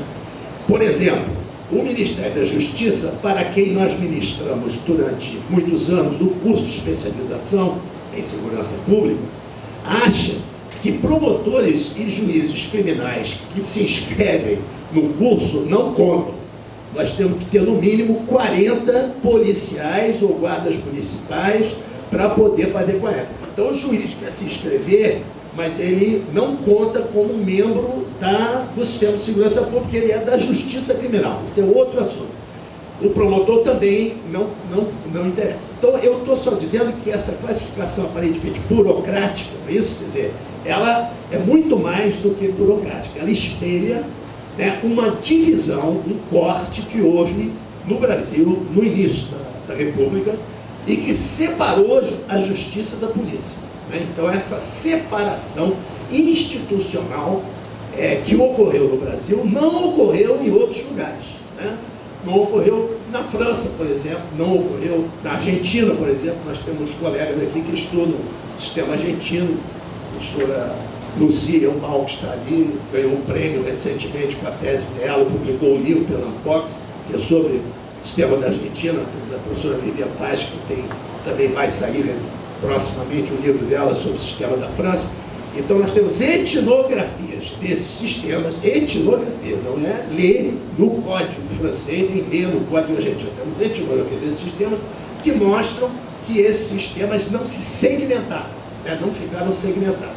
Que essa segmentação provoca, né, uma diferente produção de éticas profissionais e de contraposições de identidades profissionais, orientada por essa segmentação ampla entre a polícia ou a segurança pública, né, com todos os seus agentes, e o sistema de justiça criminal, né? Tanto é que o nosso curso, lá na UF, sempre se chamou Curso de Especialização em Políticas Públicas de Justiça Criminal e Segurança Pública, porque, teoricamente, na nossa opinião, seria impossível separar esses elementos do sistema.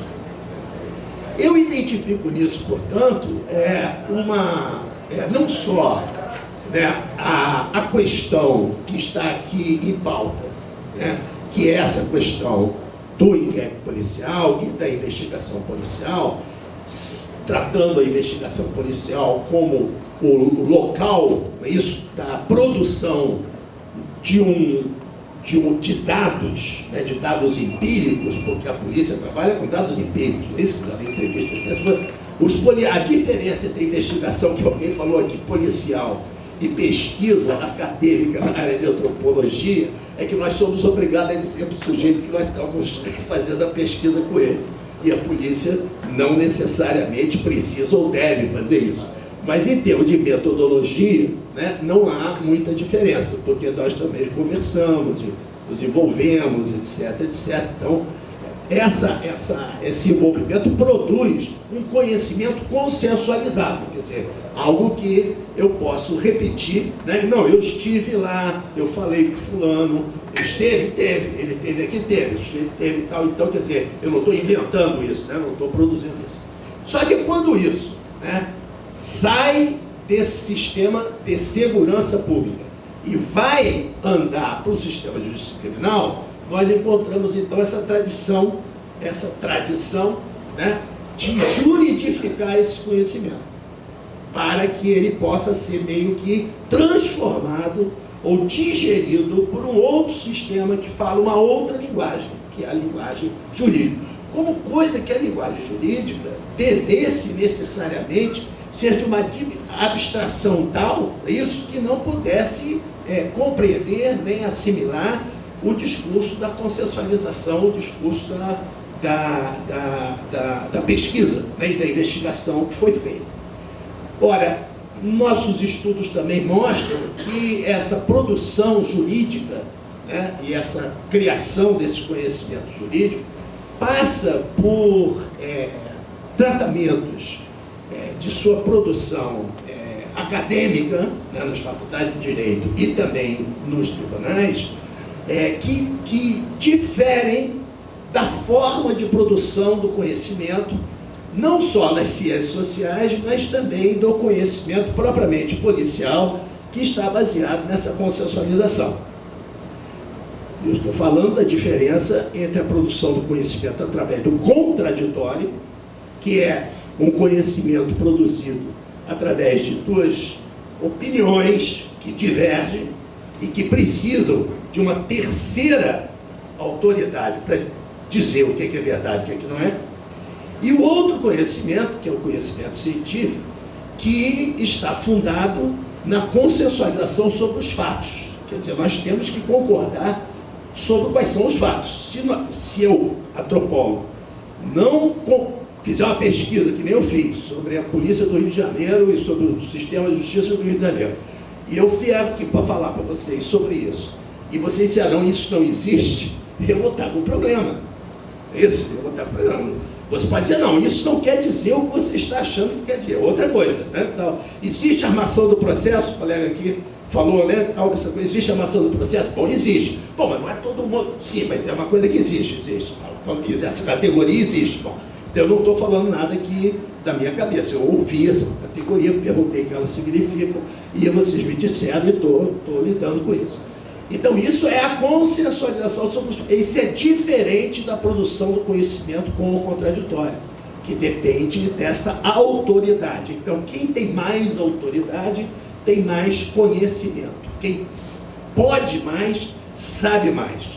E no outro, eu não tenho esse tipo de produção. O que vale não é o argumento de autoridade, mas sim a autoridade do meu argumento. É a maneira como eu produzo esse argumento, como é que ele vai. Então, eu queria só dizer para vocês, né, nessa oportunidade muito agradável, né, de estar aqui, que nós estamos lidando com questões que são, teoricamente, não são só um problema das pessoas, isso, como o colega aqui chamou a atenção, que tem o negócio da ética, tem o negócio da ética. Mas essas dissensões e essas segmentações estão também apoiadas, né, num corte, né, num corte que eu diria epistemológico, né, mas num corte das formas de produção do conhecimento, de validação do conhecimento, né, num lugar e no outro, que são desiguais, são diferentes, são até mesmo opostas. Né? E eu, durante muito tempo, e meus colegas aqui também, inclusive como professor, né, da Universidade Gama Filho, do curso de Direito, do doutorado em Direito, tive que levar algum tempo para compreender, inclusive nesse diálogo com esses cursos de especialização também, para compreender que ou a gente consegue conversar sem usar o contraditório, que é isso, e aí a gente produz consensualizações sobre fatos, etc., ou nós vamos partir para o terreno da opinião e do contraditório, que só pode ser resolvido pela autoridade. Contraditório só resolve com uma autoridade, ele não resolve entre as partes, porque ele não é proibido concordar, não é isso? Todo advogado de defesa sabia, se ele concordar com o promotor, o cliente dele dança, né? Diferentemente de outros sistemas jurídicos, por exemplo, em que se pode concordar, né? Se pode negociar, aqui a obrigatoriedade não permite isso. Bom, mas eu não estou querendo me deter na coisa puramente processual. Quer dizer, se isso é um método que pode ser utilizável, né, nós estamos vendo agora, por exemplo, os efeitos do contraditório. né? Ontem eu estava lendo a tese do Fred, que está terminando a tese, e liguei a televisão naquele negócio do Supremo, não é isso? E estava vendo o pessoal discutindo o negócio da pena, né? Que tem o negócio das penas, a tal da dosimetria das penas. E na dosimetria das penas, os caras não conseguiam chegar a uma conclusão. Um dizia que era isso assim, que era tantos anos, o outro dizia que era tantos anos. Alguém sugeriu uma pena média. É uma pena média. Bom, eu sou bacharel em Direito também, eu não sou só antropólogo, mas pena média, quer dizer, então o cara vai ser condenado por uma pena que não corresponde a nenhuma coisa que ele fez, não é isso? Porque a pena, né? Porque uma correspondia a uma coisa, a outra correspondia a outra coisa. Aí eles vão fazer uma pena média, quer dizer, eu acho que ele fez uma coisa, você acha que ele fez outra coisa, ele acha que fez outra coisa, você dá tanto, dá 2, eu dou 5, ele dá 4, 5, 4, 9, 2, 11, dividido por 3, e ele vai levar uma pena. Não, isso eu vi na televisão, ninguém me contou isso não. Ele vai levar uma pena, quer dizer, de uma coisa que ele não fez, porque não é nenhuma das 3 coisas, né? Ele não está sendo condenado por nenhuma das 3 coisas que nós aqui achamos que ele fez. Esse número é um outro número. Então aquele negócio de Lula apenas se elege, dançou, não tem. Isso é um contraditório, né? Porque um juiz, né, diz que a opinião dele é essa, o outro diz que a opinião dele é essa, e dane-se, isso, quer dizer, não interessa se nós temos aqui que chegar a uma conclusão para condenar esse senhor ou não condenar esse senhor, ou resolver o que nós vamos fazer com ele. Não, isso aí não é uma consideração importante. O importante é reafirmar a opinião, e aí tem uma autoridade, só que ali não tem nenhuma autoridade para resolver, porque, né, se não contar lá e tal, então alguém sugeriu essa coisa da média. E eu vou dizer uma coisa para vocês, estou falando isso, que não é a primeira vez que eles fazem isso, né? Tem uma tese da juíza aí, que vai sair publicada pela Júris, só do site do Supremo, que tem várias decisões em que eles adotam a decisão média. Então, é uma coisa interessante. Mas é o efeito do contraditório. É isso? Quer dizer, o contraditório ser uma autoridade, que pega um lado ou outro, ele tem esse problema. Ele se torna uma decisão abstrata. Né? Tudo bem. Não, eu estou terminando. Bom, eu sei. Bom, eu estou fazendo essa intervenção para tentar, né, retirar um pouco, né, retirar um pouco das pessoas, né, quer dizer, essa questão das opiniões, de se é bom, se é ruim, se funciona, se não funciona, etc. Estou querendo remeter isso para um outro lugar, né, para que começa com o lugar da nossa história, que começa com o lugar dessa separação, né, que aí é uma separação, não só uma separação institucional, mas uma separação de modos, né, de produção de verdades, né, que é distinto, e que um desqualifica o outro. Né, e, evidentemente, estando a polícia num momento, né, primeiro, ela, quando no momento posterior, tem o seu conhecimento desqualificado. Isso ocorre em outros sistemas policiais criminais também ocorre, mas lá o sistema de produção do conhecimento é o mesmo, do começo até o fim. Então, o que você vai ver é se tem erro. Né? O cara errou, ele errou aqui, não fez direito. Aqui não, o cara fez direito, mas ele fez de um jeito que não é o jeito de fazê-lo num outro momento. Então, o que ele fez direito aqui não vale lá. É um pouco também quando a gente está falando de ciências sociais, de pesquisa, etc., e as pessoas do direito, às vezes, querem tratar isso como uma opinião. É muito comum. Agora mesmo eu vou para a escola de magistratura, vou pedir desculpa, porque 6 horas eu tenho que sair daqui, vou pegar o avião às 8. Para a escola de magistratura do Amazonas. Eu quero saber o que eles querem comigo. Não é isso? Quer dizer, pediram para a palestra lá, vou para Manaus, e é capaz de eu encontrar um contraditório lá. Não é isso? Quer dizer, o contraditório vai pegar o meu pé e dizer, olha, você escapou num lugar, mas não escapa no outro. Então, com isso eu encerro, né, e de novo dando os parabéns, né, por essa iniciativa, dizendo que é muito importante que isso se faça aqui e em outros lugares, quer dizer, né, juntar operadores do direito e junto conosco, que somos pesquisadores, que fazemos etnografias, que respeitamos nossos interlocutores, é isso, que queremos saber o que eles sabem e queremos aprender com eles. E, portanto, isso pode produzir, é isso, quer dizer, efetivamente essas mudanças que o Bruno se referiu, não é isso? E que são necessárias, porque elas vão vir por aí. O Brasil se globalizou. Eu, quando estudei Direito, na década de 60, meus professores diziam assim, ó, você não precisa saber nada de common law, de Estados Unidos, porque o Brasil, o sistema é diferente. O sistema é diferente. Aqui o sistema é diferente, tem nada a ver com isso. Bom, hoje ninguém mais pode dizer isso, né? Porque com a globalização, quer dizer, os crimes se internacionalizaram, as pessoas andaram do lado do outro, né? Os processos você tem que conhecer o processo dos outros países para saber o que você falava para cá, porque o cara pega um avião, não é isso? Antigamente, para pegar um avião daqui para não sei o que, é de Constellation, não é isso? Então, hoje você pega o avião, vai para lá, volta para cá.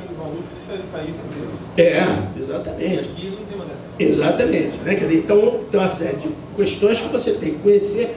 Então, não é mais uma ilha, né? Isso não é mais uma ilha. E isso vai se refletir certamente nas instituições e nos procedimentos. Muito obrigado, desculpe ter ultrapassado.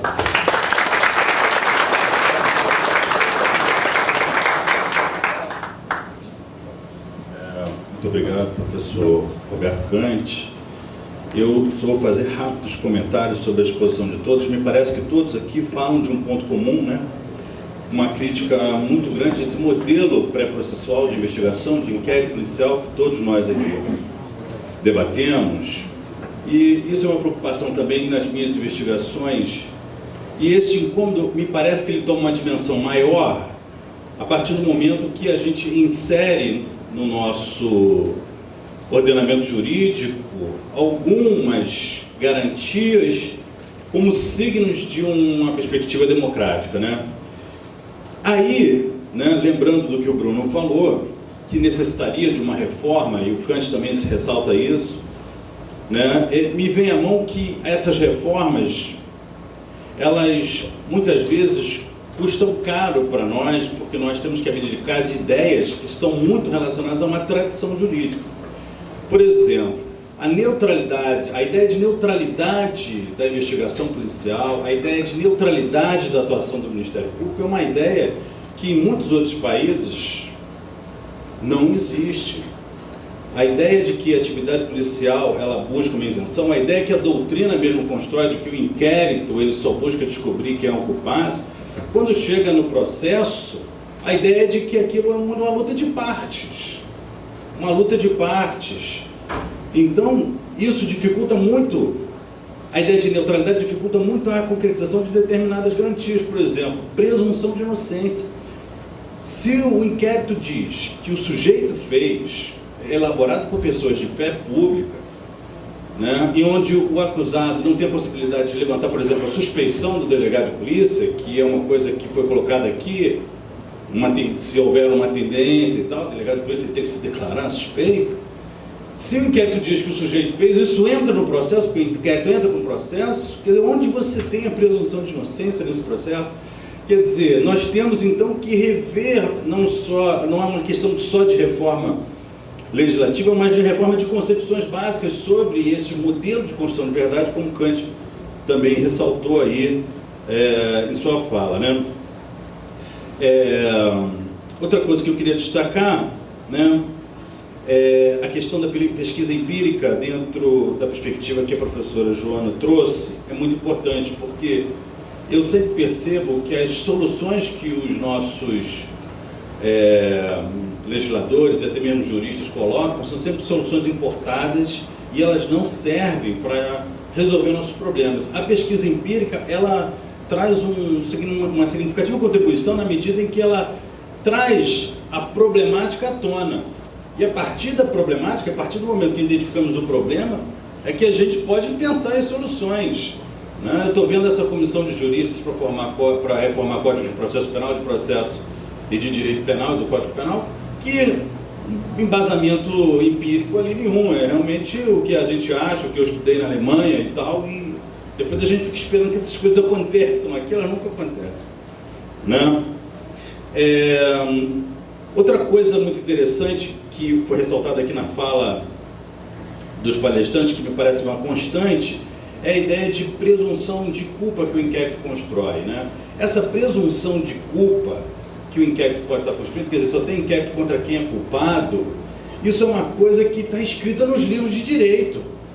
Isso é uma coisa que é ensinada dentro da faculdade de Direito, né? E aí, uma coisa que o professor Cândido também sempre falou, né? Que se você não muda o direito, se você não mudar o ensino jurídico. E eu me lembro do autor Tourinho Filho, que todo mundo que estudou conhece ele, Fernando da Costa Tourinho Filho, ele diz expressamente isso.